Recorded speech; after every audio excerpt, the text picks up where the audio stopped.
everyone, and welcome to the Albury Waste Management Centre. My name is Andrea Baldwin and I work for Albury City Council as the Team Leader of Resource Recovery. To give you a little bit of information about the facility, it actually was opened in 1978 and so has been operational for many decades, and is also a facility that operates throughout the region. It supports 6 councils using the facility for waste disposal and for recycling. To give you a little bit of other information, we are the 4th largest landfill in New South Wales, and it's quite unique because not many councils run landfills of this nature. Back in 2009, it was actually identified that if we didn't make some change here locally, we were not going to have a landfill facility for the long term. So the idea was then embraced about implementing a lot of infrastructure and also a behavioural change program called Halve Waste.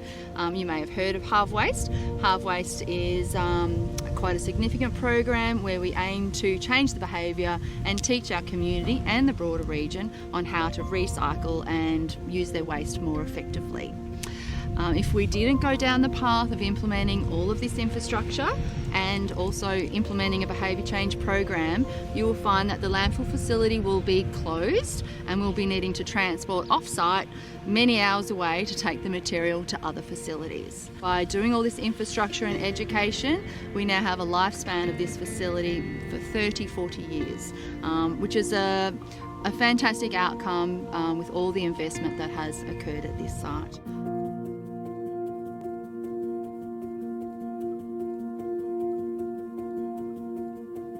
Hi, I'm Penny. I'm one of the Halve Waste educators, and we're out at the Smart Centre today, and it's designed to have all of our education sessions out here. We can hold workshops, presentations, and we run tours at the Albury Waste Management Centre. So schools are able to come here, they're able to book a bus and be taken around the site for a tour of the Albury Waste Management Centre. They get to see how our local waste is processed, what happens to your couches, your mattresses, your hazardous materials like batteries and oils, and then you come through and find out what happens to all your green waste and the timber waste. You also find out what happens to all the construction and demolition waste, and then finally you find out what goes in your red littered bins.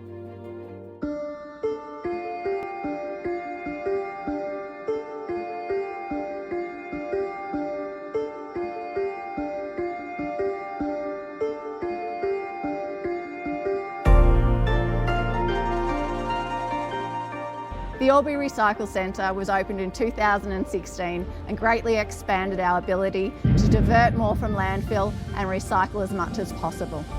We accept a huge range of products, and instead of them going into landfill, they get recycled into valuable products. The type of things that we accept here are hazardous wastes such as batteries, light globes, paints and oils, reusable items for your wear shop. We can drop off couches and mattresses, good quality clothing for vinnies. We can drop off our white goods, e-waste, polystyrene, tyres and so much more. The polystyrene that comes to the Albury Waste Management Centre can be recycled. We put it into a poly extrusion machine where it gets melted down at approximately 150 to 160 degrees Celsius. It then comes out a bit like a sausage and it can get made into the blocks, just like you can see behind me. The polystyrene is about 90% air. So once they get rid of the air, they make these blocks and they weigh about 15 kilos. Super heavy. And with the polystyrene, we can only accept the bally type of polystyrene like I have here. Fortunately, the black, more condensed polystyrene can't be bought here.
So now we're in what we call the Southern Valley cell area, which is a protrusible cell. So this is where the red lidded bins from home, from mine and your house goes to. It's the smelly stuff, or the potentially smelly stuff, and it comes up the back. And then what we do is push it into the area. The guys consolidate the pile, reduce it down, and then they compact it to try and reduce the volume in the cell area. At the end of the day, they then use a big tarping system, a tarpomatic system, to cover the working area so that they can then have no odour for the residents. So the cell area actually has a certified liner. This one's been built out of clay. In the future we'll use a geosynthetic material, and then it has a layer at the bottom which has a drainage layer and a pipe network. So any liquid that goes in there and becomes contaminated with the garbage, which we call leachate, is then stored and pumped to an area for treatment. Also in this area and across the whole of the protrusible cell landfill area, there is a network of pipes for collection of methane. So the methane gas is what's created when the garbage breaks down. The methane is then collected into a system via vacuum, and it is then taken to a generator to make electricity. So with that collection of the methane, there's 63 wells across this area, and a network of pipes all connect to that, and then they extract that out to take it to the generator and power 1,500 homes, with the generator being fueled by the gas to create electricity. This actual area of the cell has been used since the landfill opened 40 odd years ago, and this is now the back side of it. Through education and making sure that people can recycle and divert, we've been able to extend that life by nearly double.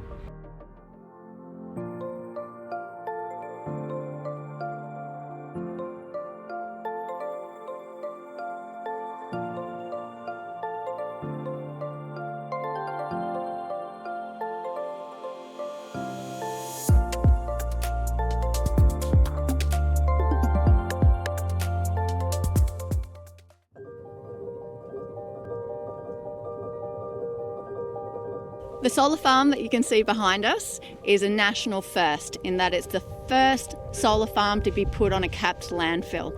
What that means is when a landfill is full, it gets capped and its use in the future is really limited. So this is the perfect place for a solar farm to be. Albury City have partnered with LMS Energy, and what they've done is they've put in 4,000 solar panels, and that can power up to 400 local homes. Combining the solar and the methane capture system, the energy created can power 1,900 local homes. So these solar panels can generate 11,200 megawatts of renewable energy.